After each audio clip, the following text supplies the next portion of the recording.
I hate apple picking, by the way. What an overrated.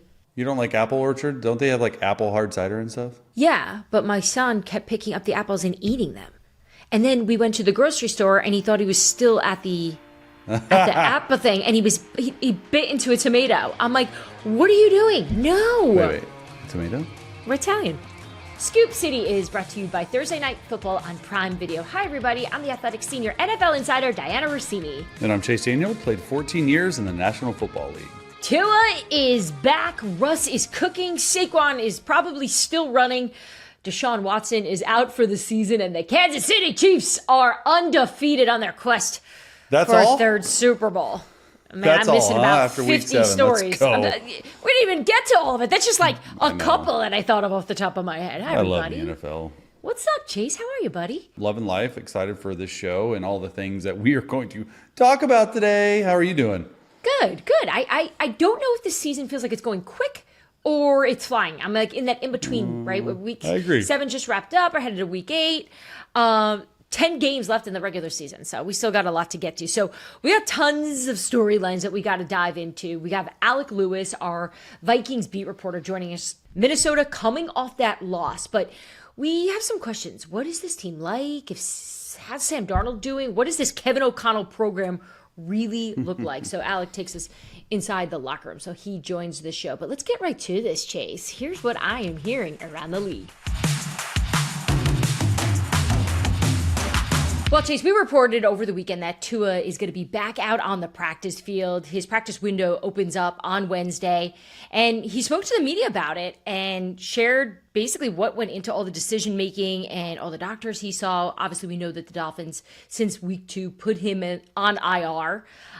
He even mentioned that, a lot of that had to do with just protecting him, give him some time, not force him to be put on this timeline. Yeah.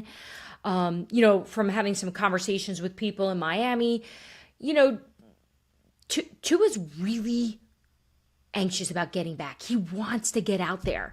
Obviously, he was listening to doctors and he saw plenty of them, but he wants to be out there. And I just think this is one of these stories you have to admire his commitment to his teammates and to wanting to be there for the Miami Dolphins. But I think there's a lot of people right now, including us, that have worry and concern about the Tua man, the health of him. What do you think this is like for him right now? Yeah, I mean, dad, father, football player, husband, you name it, right? Like all these things, son. He's got a lot of people in his life that he needs to be there for. And I look at it from two separate arenas. The first arena is as a former player, because when you play the game of football, you are blind to a lot of different things that happen outside of your little space in the NFL. And you're one of 32 people in the world that get a chance to start and play quarterback for a National Football League team. And it's really, really easy for us, for anyone who hasn't played the game of football, to say, what is he doing? He's an idiot. Stop playing. It's easy. It is not even remotely easy to say that when you have played in the game. And I've sat in that position. I've been injured, but I know how much when I was playing, how much the game meant to me and how blind I was to anyone else saying anything about what I should do or what should I do. I was so focused on the task at hand. And I think that's what Tua is going through.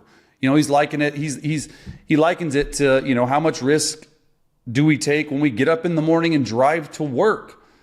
And I'm thinking, you can't liken it to driving to work because you're willingly putting yourself out there for a risk of further damage, for a risk of CTE, for a risk of not being there for your kids, for your wife, for your dad, for your family, for your community. And then I look at it from a media standpoint, and I'm thinking, like what we're covering now, what the heck are you doing?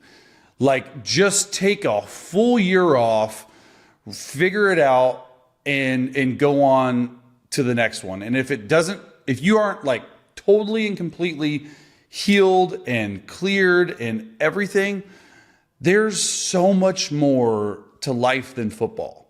And it's really, really almost impossible to see that as a football player, because that's all you know, and it takes so much effort, time, sacrifice to be playing the game. And so I see it from both sides of the spectrum.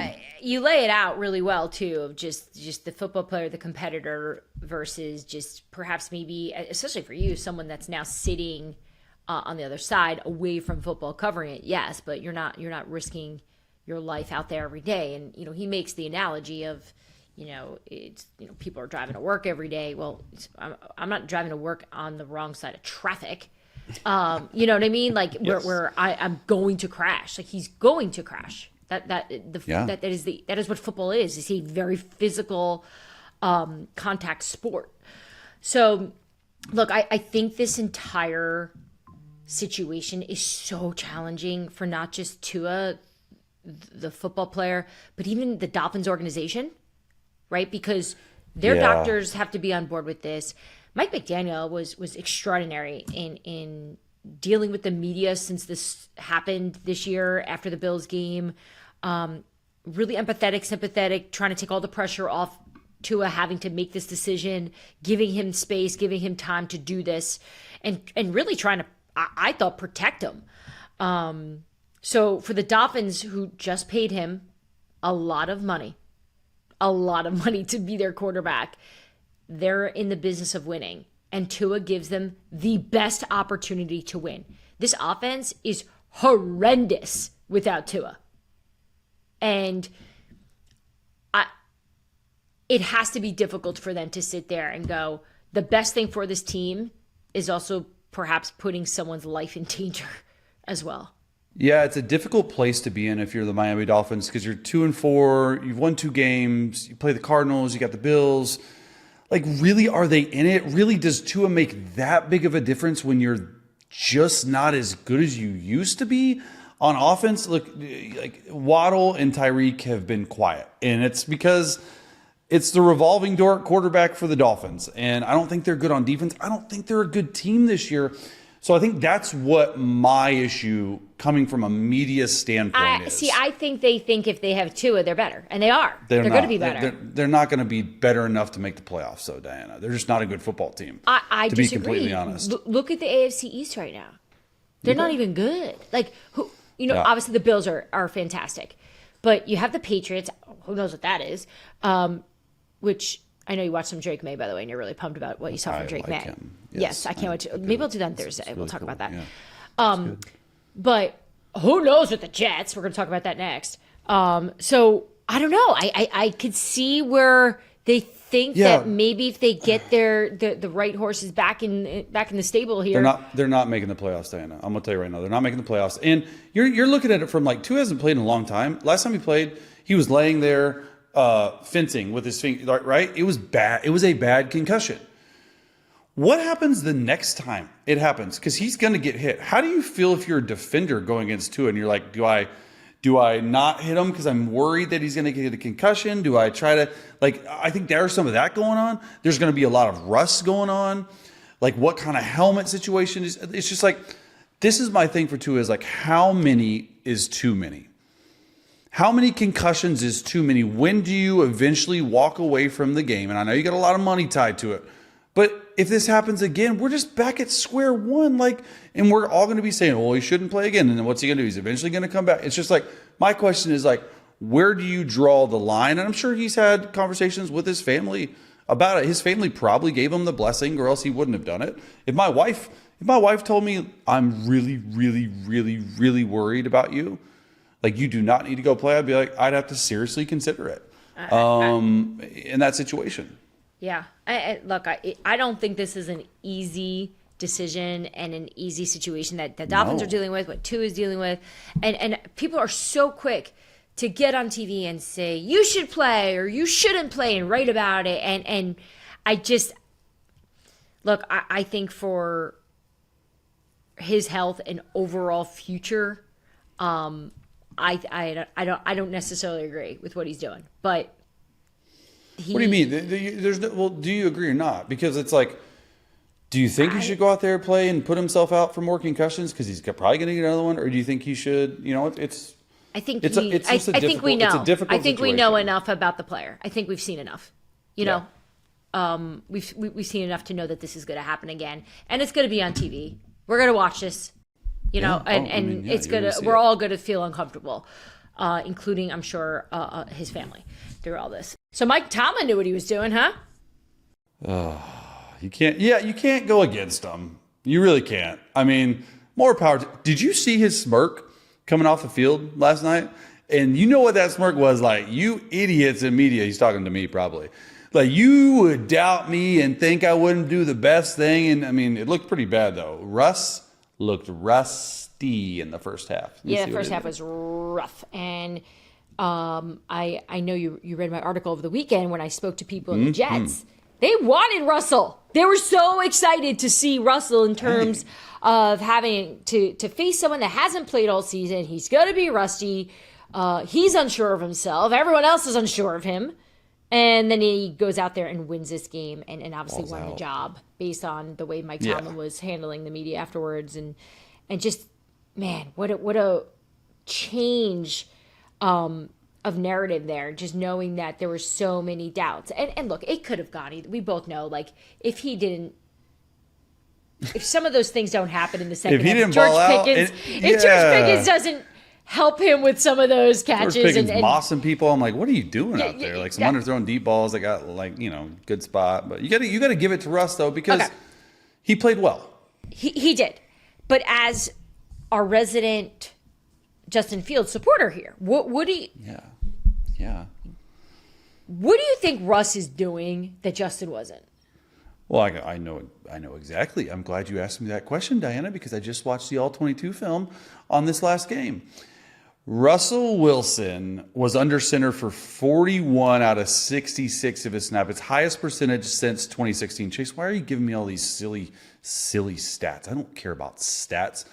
It opens up the play action game, okay? And when you can throw the ball vertically down the field, Russell Wilson was 8 of 9 on play action dropbacks for 150 yards. Justin Fields was not doing that. He was throwing the ball down the field on go balls, non-play action on the sideline to George Pickens and other guys. He was not able to unlock Arthur Smith's play action game. And that's exactly what Arthur Smith did when he opened it up in the second half with Russell Wilson.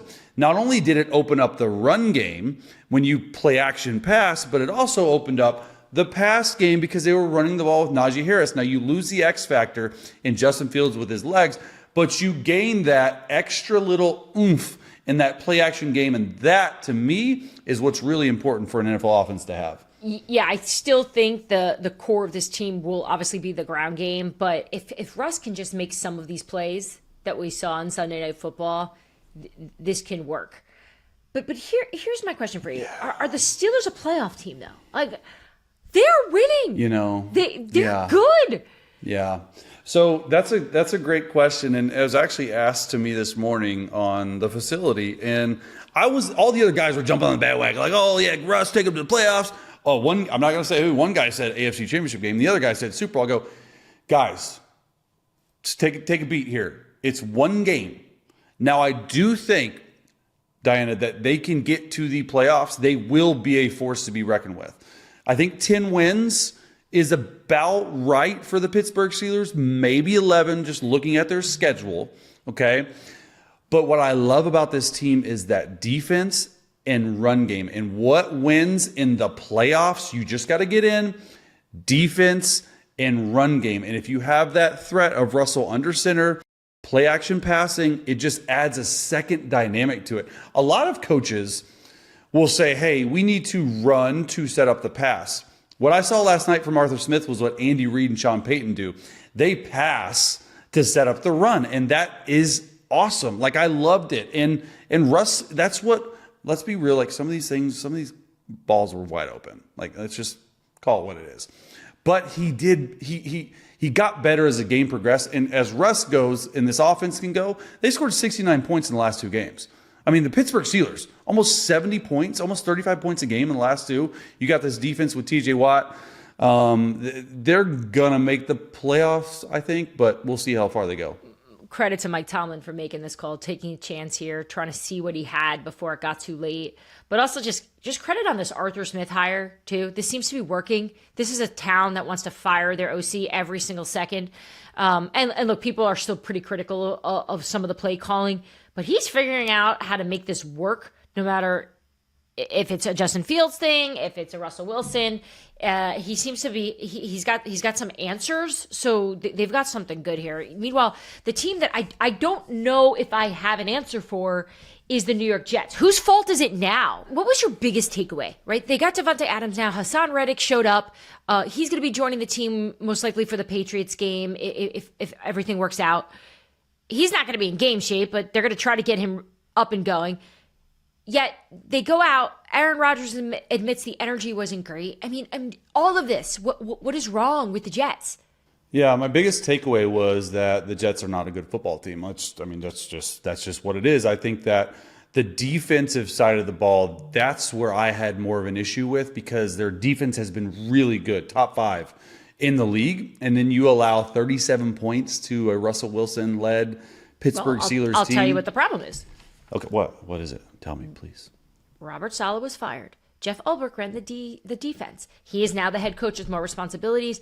Things are falling through the cracks. It's not the same type of coaching and leadership that you're seeing. Yeah. He's got too much on his plate. That's the problem. Yep. And look, it's showing. So I feel like I make that argument, and then you go, well, see, they shouldn't have fired Robert Saleh. But then I point to the other problems out on the field, and these problems aren't things that just popped up yesterday or since Jeff Ulbrich took over. These are organizational, cultural problems with the New York Jets and how they have been running things since the Robert Saleh era. The penalties, the everything you've seen in terms of their mistakes are things that you can point to that just weren't coached the right way. This has been brewing. This is not shocking when you're watching it. So you know what I mean? Like, and this isn't me taking shots at Saleh. I think Saleh is a tremendous defensive coordinator. He obviously knew what he was doing. You're watching coaches all around the league take stuff from Robert Saleh. I just think that watching the Jets, you cannot be surprised. We talk about the good programs all the time here. We're going to talk with Alec Lewis about the Minnesota Vikings program. We're talking about Mike Tomlin and the program that's working there, right? They're bought in. They're doing the things, and they're looking to their leader. I don't know who the Jets are looking to now. It's supposed to be Aaron. It is. But well, I mean, he's not playing well, though. But he's not. But it's his, in almost every major category, he's had his worst year as a pro. Completion percentage, touchdown to interception ratio, explosive play percentage, all these things.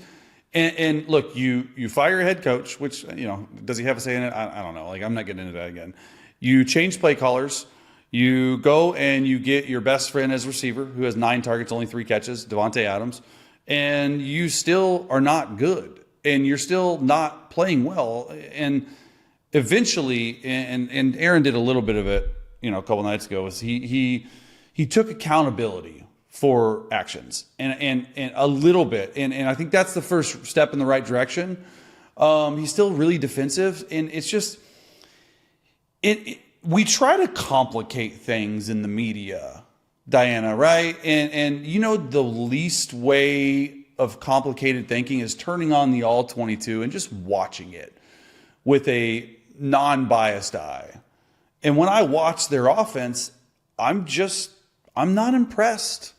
They don't win what is the consistently. Problem, what is They don't win consistently outside.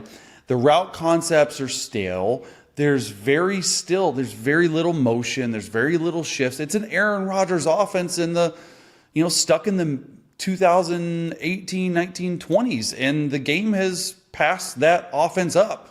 And they need to get better at it. And they're not willing to change. So they're going to be stuck in this offense. And Aaron's got to be Superman. And we throw in interceptions. Now, granted, that one down the sideline to Garrett Wilson was an amazing throw.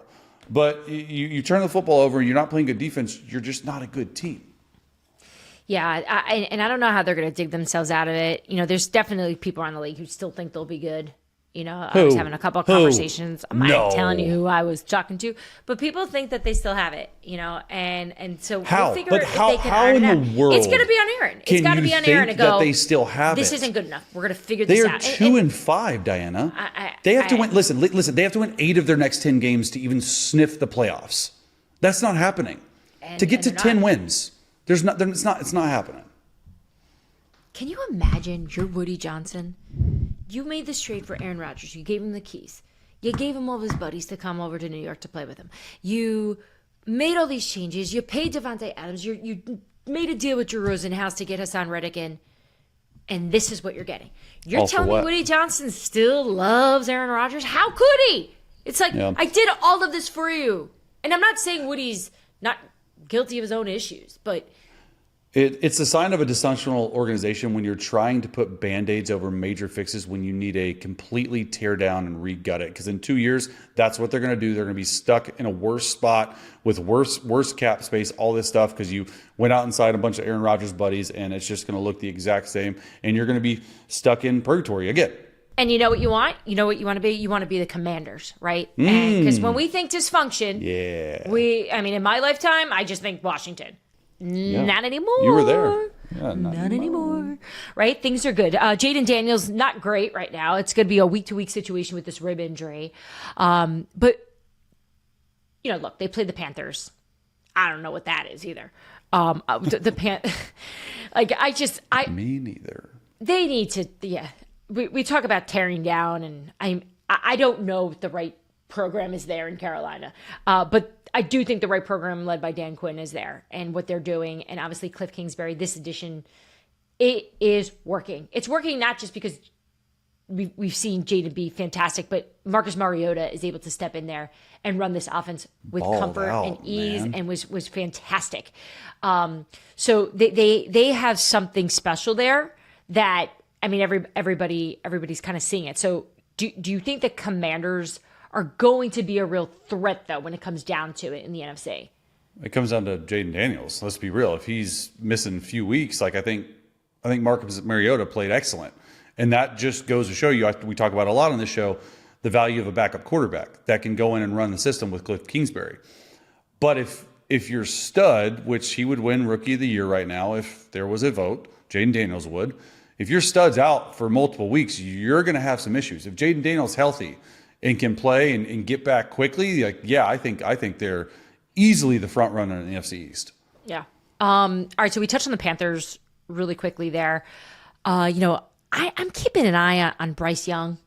You know, I know teams called the Panthers when they benched him to see if that team would be open to maybe possibly trading, right? Because look, what is this season about? The resurrection of the quarterback that was trashed to another team that becomes a treasure for a new one. So I think there's a lot of coaches and GMs out there kind of licking their chops going, maybe we can do something with him. Because remember, he scored really high in the draft. Obviously, he went number 1 overall. The Panthers weren't the only team that had Bryce Young as number 1 in terms of talent at the quarterback spot. So are you saying he's the next Sam Darnold and Baker Mayfield? Do you think he's going to be successful somewhere? I spoke with someone that coached Bryce Young over the weekend, actually, and I asked him that exact question. Does Bryce Young have enough in him in terms of the strength mentally for him to recover from this experience, and also just his ability, because it's so hard for us to see it now because it's just been so ugly on the field and the things that they've put around him, and they were emphatic. Like he's gonna be great. He just needs the right surroundings. So the Bryce Young story, I don't believe it's done either, in just my opinion. So I'm going to look forward to this trade deadline here to see who's going to try to jump in here and try to give the Panthers a deal if they're willing to do this. So with that being said, right, it's end of October. We know this trade deadline is the first week of November. I was curious, just from your perspective, I'm working the phones and I'm hearing all the little chit-chat, a little gossip of what GMs and head coaches are doing right now and even players. Players what it's like out to be you gossiping with other it's not gossiping. It's just talking ball, power in the NFL. I do have a few players in the league that I do love to we gossip about everybody. It's really the Golden Girls together. Everyone likes to talk about other teams, right? No one ever likes to talk about their own. No. Anyways, so we got the trade deadline coming up. So just from your perspective, who do you think needs to be a buyer? Who's got to get busy on the phone? I mean, this is the easiest question you'll ask me all day. The Kansas City Chiefs. The Chiefs need another weapon. Yeah. Like, I'm watching them, and it's such an obvious answer, and I'm watching them, but yet they still put up 28 points on the road. Like, the Chiefs have become a running team. They ran for 184 yards, 4 touchdowns. Like, he needs one more receiver. Like, Xavier Worthy, he overshot him one time and threw an interception when he was going to him on a corner route another time. They're not quite clicking yet. And obviously, like, your top 2 receivers, Rashee Rice and Hollywood Brown, out. Travis Kelce, isn't putting up huge numbers. And I think it's a direct correlation to the fact that Patrick Mahomes has 6 touchdowns and 8 or 9 interceptions. He's leading the league or tied for the league lead in interceptions. So go out, don't get a stud, just get like a little stud. Not like, don't spend it a lot. I think that's their business they're in. I think that's the type of business they're in right now. I don't think they're looking to break the bank. I don't think they're calling up the New York Jets going, we'll pay Mike Williams, bring him here. No. I don't think they're calling the LA Rams going, hey, Cooper Kupp, let's go. No. I don't think they want to spend that kind of money. Wait, you think Cooper Kupp, is he on the trade block? I do think Cooper Kupp is on the trade block. I think. Whoa. I think the Rams are For definitely taking calls on Cooper Kupp. Yeah. I think there's GMs and... I learn something new every day. Yes. You squeezed that out of me. Yes, I did. Yeah, there's definitely some teams toying with that, and the Rams are open to it. So we'll see if they'll be able to make a deal there. Get that big salary off the books. That's a big salary. Maybe the Rams are open to taking on some of that salary to move a player. So we'll see if they'll do it. What about a seller? I love that about you. What's seller? That? We talked about them earlier, but I think the Miami Dolphins, like, they got some major big time, just crushing this team, man. Receiver contracts. Specifically Tyreek Hill. But I don't know. What is that even an issue? Can that happen? They're not going to move Tyreek Hill. But look, there's always these overtures for players, right? Like Max Crosby, great example. Of course, every team wants Max Crosby on their team. Yeah. Raiders aren't moving him. Although Max has been kind of cute on his social media lately. Have you been seeing this? He's putting up little winks to the crowd, like just playing into it. Yeah, he's playing into it. He's a Raider though. He's not going anywhere. But look, this thing's going to heat up over the next week or so. So I think our episodes next week are going to be pretty juicy because this is when it starts to get serious. You're going to have a lot of stuff. You're just going to do the whole show. I love the trade deadline. I'm so excited. I love it. I love it. All right, so we've got much more on the trade deadline over the next week. So coming up, though, the NFC North is on fire. Our Vikings reporter, Alec Lewis, joins us next. Man, he knows everything about this Vikings team. You're not going to want to miss it. We'll be right back.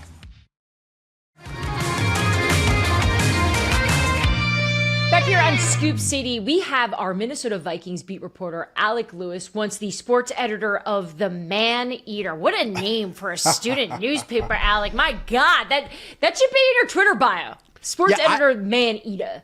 I don't even know why they call it that. It was like the thing about Missouri, and Chase knows this very well, but there's like 47 student newspapers. There's like media everywhere. Journalists run around. Like the main beat writers who cover the teams at Missouri, I always laugh because I'm like, they've seen me, the young journalist, like for 20 years in a row. And so, I came in.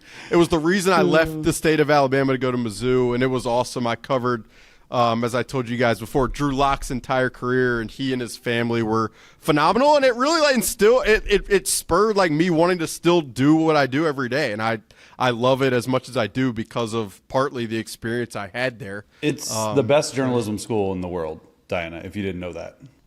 Look, I love all the Mizzou talk. So, Alec, I went to George Mason, so we didn't have a football program. We had club football. Women's soccer was like the cool thing, which is why I went there. So what's your mascot? A Patriot? You don't even know? George Mason Patriot? Yeah. Okay, well, say again, we didn't. I'm proud of it. Mark? Actually, it definitely is. No, we're the George Mason Patriots. Oh, no, he has a name. You don't even know. Look, we weren't great at this. our cut women's this, Marissa. programs were good. Cut it. Yeah, George Mason. I'm like on the cover of like all the Mason stuff, dude. They're gonna be like, forget this chick. So, Alec, I have envy. Like all the college football stuff, I just don't know anything about it. I didn't grow up with it. So, I want to do a whole show just hearing about Chase's entire career and just the fact that you got to cover it. So maybe we'll do that in the off season when we have nothing else to talk about. But we have tons to talk about with you, Alec, because, the Minnesota Vikings off to just an absolutely incredible start. They obviously had their first loss of the season, but the big story of the year already on this team has just been the Sam Darnold experience. What has it been like around this team, knowing what Sam's history has been and knowing the success that he's already brought to this team? What's it like? Yeah, it's been really fun to cover and to watch it all come together. And it began, really in the spring. There was a very, and you know this, Dianna, but a very intentional process put together even before the draft from Kevin O'Connell, who's the Vikings head coach, who's a former NFL quarterback, who spent time with Tom Brady and then obviously coached with Sean McVay. He was very intentional in their entire pre-draft process to find the right quarterback. And they obviously felt like they did that with J.J. McCarthy, but they also added Sam Darnold via free agency. And from the time Sam got here, the intentionality came with Kevin wanting to work really closely with him throughout the summer to figure out, okay, what type of concepts can Sam run that he's going to feel most comfortable with? How can we teach him from a rhythm and timing, footwork, base, accuracy type approach to put him in situations that rarely in his career he'd been put in New York and early in his time in Carolina. And so, there were questions throughout the entire summer. Why isn't J.J. McCarthy getting more first-team reps? And part of the answer to that question was because Kevin knew that to maximize Sam, if that time came, then he needed to know what Sam preferred, what fit best with Sam on the field. And so all of that time was really like a studying opportunity for Kevin O'Connell and a relationship building opportunity that has allowed this start to go how it's gone. And Sam, people ask me, like, what's he like? And I always say, like, he would be just a type of guy that you're sitting by a fireplace, super just chill. having a beer with, just like enjoying being around. He's not gonna. He'll fire up the team. There were moments Sunday where you could see it on the sidelines, but in general, he's just a guy who's been through a heck of a lot throughout the course of his career. And I think Kevin O'Connell has a reverence for a guy who has battled through what he's battled through for 5 years to still be at this point at which he remains a starter in the National Football League. And it's been cool to watch that process kind of evolve from the spring to now. Look, so when they drafted J.J. McCarthy and obviously signed Sam Darnold, a 1 year, $10 million deal or whatever it was, Sam couldn't have been feeling great about that because, always eventually what happens is the rookie, when you're drafted that high, they come in and they play because that's what they're supposed to do. If JJ was healthy, how did you see it playing out? Because I wasn't sure. I heard a lot from the outside. You were on the inside. Was JJ going to get the start at the beginning of the year, or were they still going to go with Sam? I don't think he was going to get the start at the beginning of the year. I always felt like Sam Darnold was going to get the rightful opportunity that he probably deserved as an experienced quarterback in the league to start at the beginning of the season. And Dianna was in a lot of these conversations as well. So she is well aware too that, I felt like the Vikings believed that to develop a guy optimally, sitting behind a guy who was experienced and had been through what Sam Darnold had been through would ultimately help in the long term a guy like J.J. McCarthy, who's still 21 years old, succeed. And a lot of it, again, it goes back to Kevin O'Connell's time in the league and his time observing and studying why guys succeed or fail. One of the things that I think he often believes is that and he's said this publicly, is that organizations fail young quarterbacks more than the young quarterbacks fail themselves. And it was an admirable approach. I felt like it was the correct approach to treat the J.J. McCarthy selection as a long-term, I don't want to use the term asset for players, but like you made this investment in this person and this player, and let's maximize the opportunity for that guy. And that was the approach, and that's why I believe Sam was going to get a shot. And then what he did with it from the beginning of the season was probably always going to dictate when JJ would then play. I feel like everyone's in the league has been waiting for Sam Darnold to turn back into like a little pumpkin. I think it took a while, and I say a while, but like pretty much all of September for people to be like, wait, I think with Kevin O'Connell and with this run game and with Justin Jefferson, this actually, and his defense, right? Like maybe this is what Sam is now. Was there a moment you think that everyone in the Vikings were like, yep, Sam's good. We can move past this storyline that he's not good anymore? Yeah, this conversation kind of fires me up. I'm not going to lie. Like I've heard a lot of narratives like that of like, is Sam just going to become the Sam that he's always been? And my argument is often, well, is Sam, the Sam who he'd always been, didn't have Justin Jefferson. He didn't have Jordan Addison. He didn't have TJ Hawkinson in this offensive line. He wasn't studied in this specific system. Josh McCown was not his quarterback's coach. And so things weren't ever structured the way they are now. So to think that he was going to be what he used to be doesn't, to me, give enough credit of the external probably aspects of what is required for a quarterback to succeed. Now, I say all of that, and I will say there are times still watching him on a weekly basis where it feels like he makes decisions where you're like, that decision Tries can't to fit some balls in there. Yeah, or just doesn't progress in rhythm and on time the way they would want to. And so it's interesting. Now, to answer your initial question, Dianna, of was there a time period? I mean, to me, it was as you watched them play the 49ers the way they played them and watch them play the Texans at which they play them. Internally, they're always going to say, we always believed in Sam, and Chase can probably speak to this more than I ever could, but the more you stack consistency in this league, and if you can do it week in and week out, the belief, the tide of the belief just starts to rise among everybody. And I felt like after that win against the Texans, you really started to feel like, okay, with this infrastructure, he's going to have the best chance. Now, ultimately, we will figure out where that leaves them. Yeah, and you talked a lot about belief, and you've done a lot of reporting on just how it feels different this year in the facility. How do you really explain what feels different? Because we're on the outside, you're there every single day. I'm looking at the Vikings in a completely different mindset than when I did at the beginning of the year because I wasn't sure how the defense was going to be. I wasn't sure how Sam Darnold would play. They've answered both of those. How does it feel different on the inside? Yeah, I've thought a lot about this, and I can't quite put my finger on it, which is a weird. There's just sometimes, and you probably can speak to this more than anybody else, Chase. But like, there are sometimes when you're in the locker room and you just feel like the relationships are actually real and authentic, as opposed to we're in the locker room, and so we kind of have to have these relationships. And I do think there was just a massive shift with the decision made this offseason to move from Kirk Cousins, a highly respected guy internally, and Danielle Hunter, one of the most productive pass rushers this organization has had in the last probably decade or two, to kind of reallocate the money from those guys to a bunch of new players through free agency. The Jonathan Gennards, the Andrew Van Ginkels, the Blake Cashmans. They brought in a ton of guys and used that money on a lot of different players.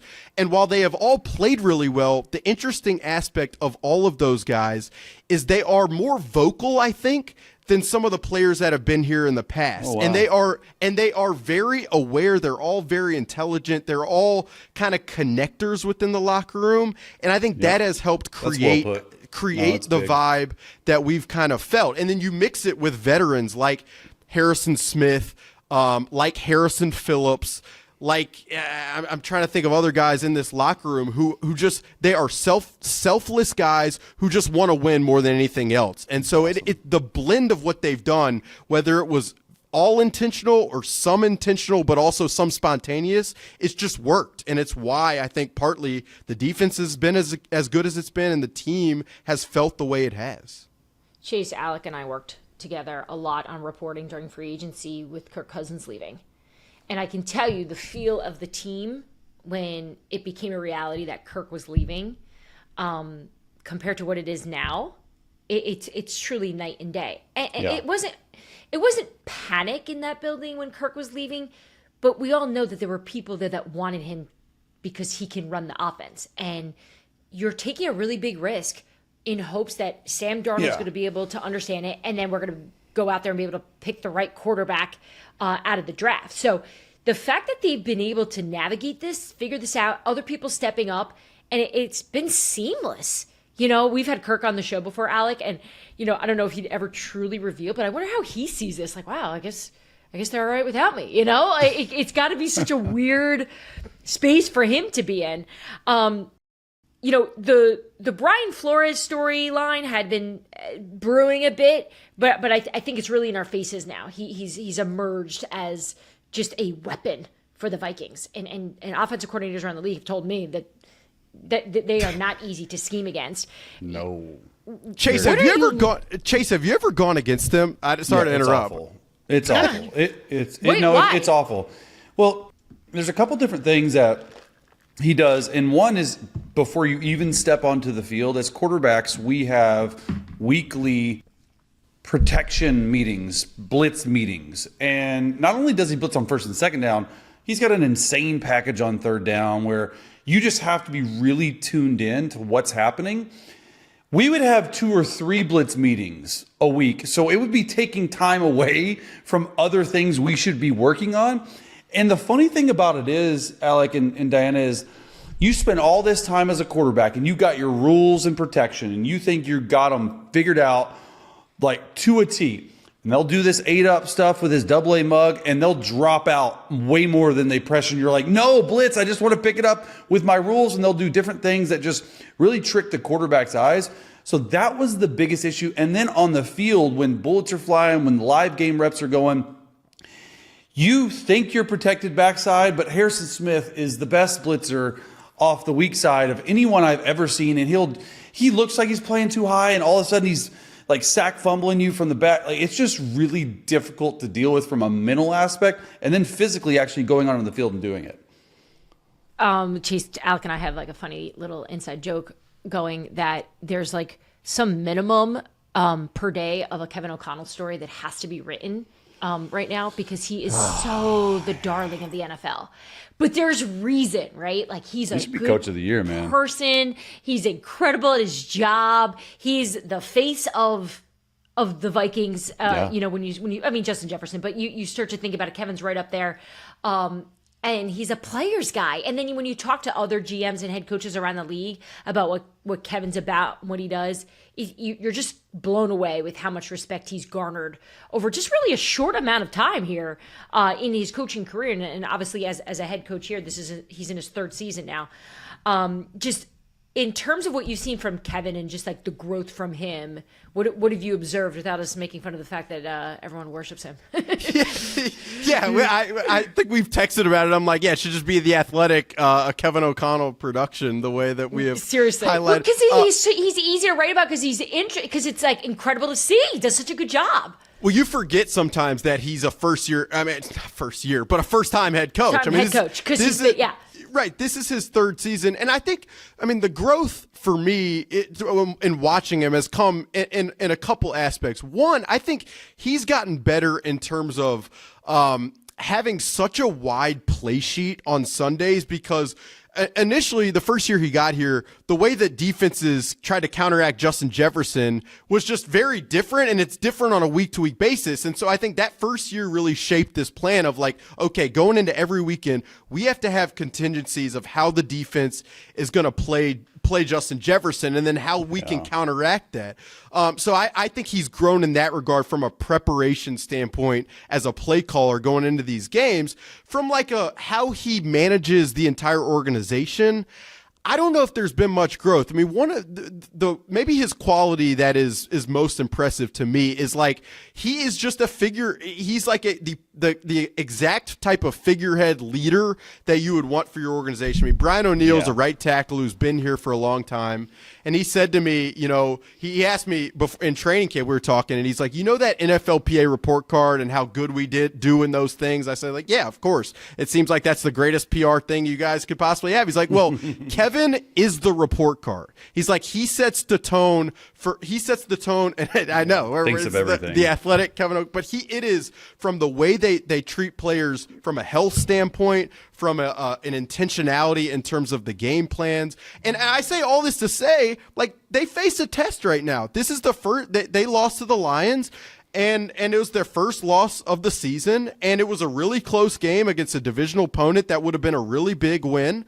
Offensively, specifically in the second quarter, it was a little disjointed. And so this is a test as they go on a short week. And funny enough, the test comes as Kevin O'Connell goes up against a guy that he considers one of the closest confidants in the league, in Sean McVay. And so I'm really interested now, given all that this team's accomplished through 6 games, and it's been the perspective of a team that had a 6.5 win over under, already having 5 wins before the end of October, speaks to the job they've done. But now they really, it's like, can you go on a short week and get over the first loss of the season? And this is where we talk a lot about Kevin and the leadership and all that, but this is where you show that type of stuff in reality. And that's the opportunity in front of them right now. All right, so we know the gritty is obviously still a thing here with Justin Jefferson. Okay, I'll give you $10. I'll give you $10 right now, Diana. If you get up, right behind you. I actually practice it. Well, like Justin Jefferson's one of my favorite players. Hey, that's actually not bad. I'm actually somewhat surprised. Well, Mom can dance a little bit. Okay. First of all, easy on the mom stuff. I'm not 100. No, I knew that Justin was joining Scoop City over the summer, so I was like, all right, if it comes up, I feel like I have to have something in the can. Obviously, it's not that great. But look, the Parent Trap celebration that we saw, first of all, I even wonder if you knew that reference. You probably had to Google it because it's probably like way before your time. Young guy. Do you know anything about it? What's the backstory with that? I never heard about it. First, I saw the movie. I might have been like 6, but I definitely saw the movie. And I will tell you, I didn't. Yeah, I had to do it, especially. But look, like I in the moment, no, like there was zero chance I would have ever known that was Parent Trap. And then I saw tweets about it, and I'm thinking, how did they put this together? But the backstory is, I mean, one of the things, like Brian Flores, who is this very intense, very like he has quotes where he's like, I'm fighting fire with fire. Like this guy walks out to the practice field like he wants to a war. Give it to but he has really been serious with these defenders of like, celebrate the heck out of it. And you have some guys who are very creative. Cam Bynum, phenomenal dude, like really easy to talk to, really smart guy. He said that before the game he knew it was London. It's one of his favorite movies, which I was like, I mean, that's really good worldly nature if that is one of your favorite movies. And he and Josh Metellus, who's another really aware guy, they got together and they were in the hotel room practicing that for like ample time.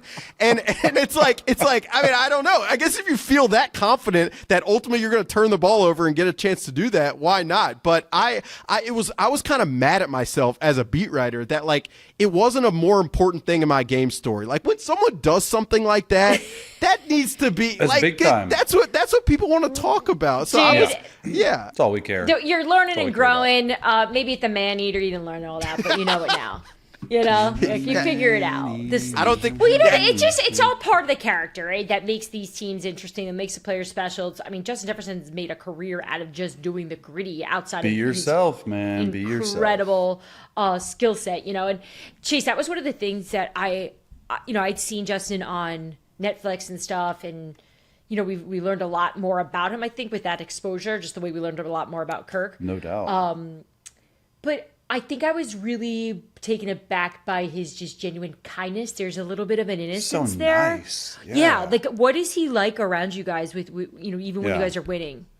I don't know if it's I think a lot of credit has to go to his parents, John and Elaine. I mean, the job that they did. I mean, that family is very tight. His brother Jordan who played quarterback at LSU. You're probably familiar with him, Chase. It's a very tight-knit family. His older brother, older than Jordan, is Ricky, who played defense at LSU. So he got to watch his older brothers and his family. Like I remember having a conversation with his dad in training camp. Another conversation where he's like, we are hard on him. Like if he's going out, if he's doing stuff that he doesn't need to be doing, like we were always nipping that stuff very early. And so how he's always been with us, and you could ask any Vikings media person this, the people people who work for the team, people who cover the team. Like he is gracious. He is not untouchable. There's rarely ever, I mean, I don't think since the time I've been here, there's no drama.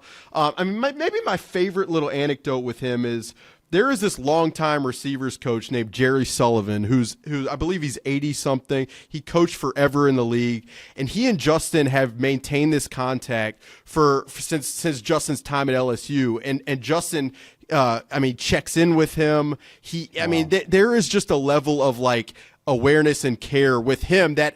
You asked me about the culture, Chase, of what it feels like in there, and I can't help but think when you have that type of guy who's that type of player that everyone sees in there, it's easy for everyone to really follow suit with that. So, I mean, beyond just the gratitude I have that I get to watch that guy play every Sunday, the fact that he is as easy to work with as he is something Sounds I like don't a special take for team. granted. And those are the teams, right, Alec? Like, to your point about what it feels like, why this feels special – the locker rooms I've been in, it's always the ones that have the tight-knit group. And there's not always, like, usually there's one or two bad apples, right? And then I've been in some teams where there's none. And it just seems like there's none. It seems like they bought in to Kevin O'Connell. It seems like that's a big reason for the success. And like, we go to quarterback dinners every Thursday night in KC with Alex Smith, Tyler Bray, myself, and we'd invite the wife sometimes. Sometimes we wouldn't, but the wives would always get mad when we didn't invite them. They're like, "You spending 90 hours a week with these guys. Like, why do you want to go out and have D-line dinners and O-line dinners?" It's just like, man, it's the brotherhood. It's the camaraderie. Yeah, I mean, there's no question. And I've thought a lot about it, like, as positive as I've been, like, I feel like there are times where I'm like, am I making it seem, or is this, do you have the Minnesota goggles on? Yeah, I'm like the Minnesota purple goggles and gold shades on, but like I've had skol. yeah, here I am. The reality is though, like, I've had multiple conversations with players and staff behind the scenes that where I genuinely feel they believe that it's a special group, and that's the reason why I think I've talked about it the way they have.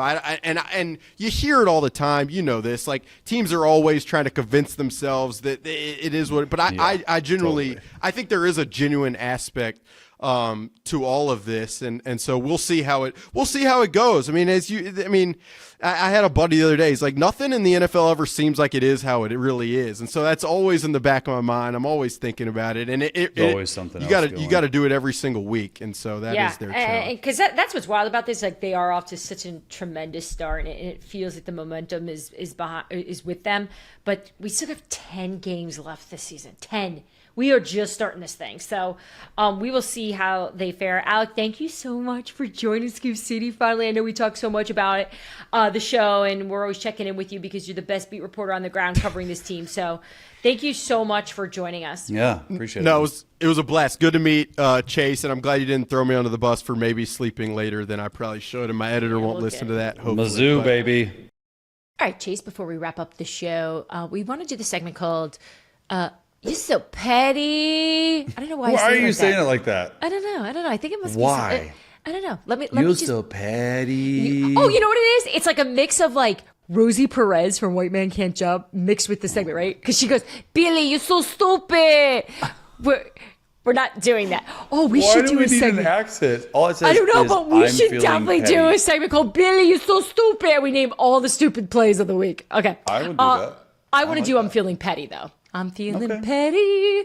All right. For me, can I go first? Which stood out? Please, and when I call it petty, I mean the pettiness was the fans of the New York Giants burning Saquon Barkley's jersey as he is taking the bus into MetLife Stadium and returning to the place that didn't want him anymore, the place where their general manager, Joe Shane, didn't care that his owner wanted him, said, "We don't need him. We don't value him. We're moving on." Well, they moved on, and he ran all over them. I mean, I know impressive. Saquon has said to us on Scoop City, he has basically been very transparent with the media of like, look, I can't overthink this game because that's when you play bad. That's where you get hurt. And in fact, that happened to him. Remember when he talked to us about that? He had like a revenge game, he tore his knee up. Whatever he did mentally before that game that space, he needs to just live in that. That Saquon Barkley is the best player in the Philadelphia Eagles by far. Easily. In fact, he may be the best non-quarterback right now in football. That's a good point. The fact that he was able, to me, and from my perspective, I thought he handled it all very classy. I didn't think he was petty. I wish he did a little pettiness, but he didn't. I wish after he scored a touchdown, he made like the sleep. Like you remember John Mara said he's going to lose sleep? He should just went like. That would have been funny, actually. I know. That's a good one. I'm going to go with, this pains me as a resident Justin Fields daddy. I'm going to go Mike Tomlin and Russell Wilson, both feeling pretty petty right now because there was, and it wasn't just me, there's a lot of people that were second guessing his Lone Ranger status of moving Russell Wilson up to QB1 status. And he obviously knows something we didn't know. And Russell Wilson said, you doubted me all this time. I'm healthy. He sounds like an AI bot out there giving his interviews because he's so like cheesy and corny a little bit. But I've sort of grown to it. But like everyone wrote him off a little bit, right? Like no one was really giving him a chance because, especially on this show, at least for me, like I was saying, hey, Justin Fields 4-2. It'd be the first time in NFL history without a quarterback that won his first 4 starts wouldn't get a fifth or his first 6 starts, 4-2 through his first 6 starts that wouldn't get a 7th. And he proved us all wrong. Although I was a little bit like, like I put out a tweet, like not in a mean way, but like he was 2 of 10 in the first half or first quarter. And he finished really well, but I put out a tweet like, you benched 10 touchdowns and 1 interception? Yeah. And then... So in other words, you were being petty. And yeah, I was. And then I had to tweet old takes exposed because I wanted my take exposed. So just like self-reported it. You called yourself... You self-reported your bad take? I did. It was... Yeah, I mean, look, I think that's the best way to like live life. Like if you're wrong, say you're wrong. Raise your hand. And yeah, we'll see how long this lasts, but... I just love the fact that Mike Tomlin walked out the field like smiling and dancing like, don't doubt me. And then he said to the, Brandon Marshall, he's like, that's why I get paid the big bucks. It's like all that stuff, like super petty, but I sort of like it. You know who's so petty now? And we've talked about it on the show before, but every interview is getting better and better. And that's Bill Belichick. It's like the more he's talking about teams and owners, the more he's letting out. He's been very clear, and I reported over the weekend, he is not going to be working for the New York Jets. He made it very clear. He does not like Woody Johnson. Yeah, that ain't ever going to happen. And then he goes after the New York Giants, says that John Mara and Brian Daboll both wanted Saquon Barkley, and it was Joe Shane that didn't. And so he's like, I don't know what that Giants GM is doing. Like, I mean, he's just taking them all down.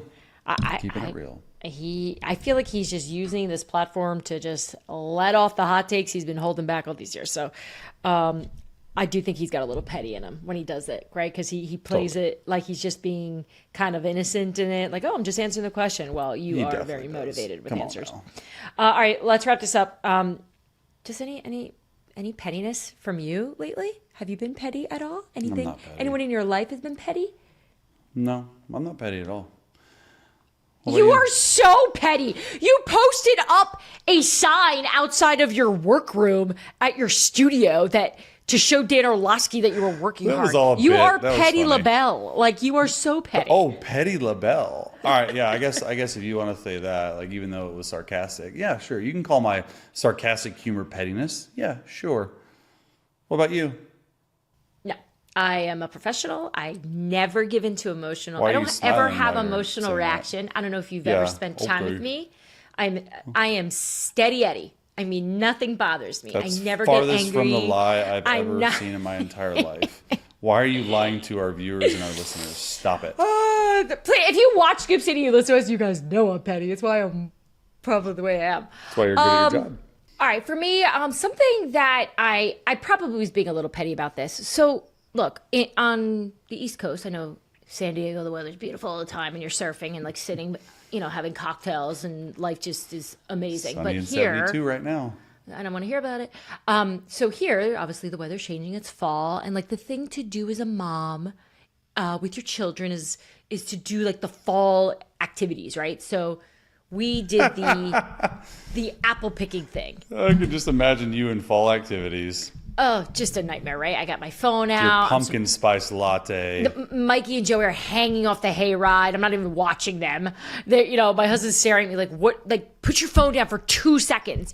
Because that's another thing, too. It's like, when you try to do little activities with your kids on Saturday afternoons, that's kind of like my window of quiet. Yeah. But it's never quiet. There's always stuff happening in the NFL. Gotta be connected. But my sons just, they like people and they're dancing at this little fair, and the band manager, who was like this older gentleman, was just sitting in front of the band, and I just kind of got annoyed with my kids taking their pops and their apples and the things that they had, and they were feeding the dogs. Like it was not good. It probably was very close to the way your flight home was. Just everyone's just doing too much. Yeah. So I just picked my son up and I put him on the lap of this random person, and I just got petty with my own kids. Like, you know what? Mom's done. You're going to sit on some stranger's lap. And why did you do that? Because sometimes you just hit a point. And I hit a point at that moment. I'm like, I'm done chasing them. I'm done watching Joey go up to every food truck and ask them for a vanilla cone when it's a taco truck. Like, just there's so many things that were going on at once, and I was overstimulated, and I quit. That's actually what it was. How did the stranger handle it? I'm going to send Kent, who edits our videos, a photo of it. You guys be the judge. It was not good. The person was wonderful, and I thank them if they're listening. The pettiness for me was really just my petty with my own children, where I turned in my mom card and said, you know what? I'm done. Meet Al. Al is now your new mother. So he helped us out. But either way, my biggest takeaway from this stuff is apple picking stinks. Like, so overrated, so overpriced. Be happy you live on the West Coast. You don't have to do these. Yeah, we try to go pumpkin patch, but it's like 72 and sunny. It's hard to get into that. Okay, I'm so, you know what? You're being petty now, and I'm over you. So thank you so much for hanging out with us here on Scoop City. Get ready for Week 8 coming up on Friday. Make sure you guys tune in, and don't forget to sign up for our Scoop City newsletter. And also, if you have not subscribed to The Athletic, which I like to think if you listen to us, you probably read The Athletic as well, but sometimes some people don't realize it. So make sure you go subscribe and check us out. Otherwise, we will see you next time. Bye, guys. Tag me next time. Thanks for tuning into Scoop City. If you want to hear more, make sure you like and subscribe. We drop our new episodes every Tuesday and Friday.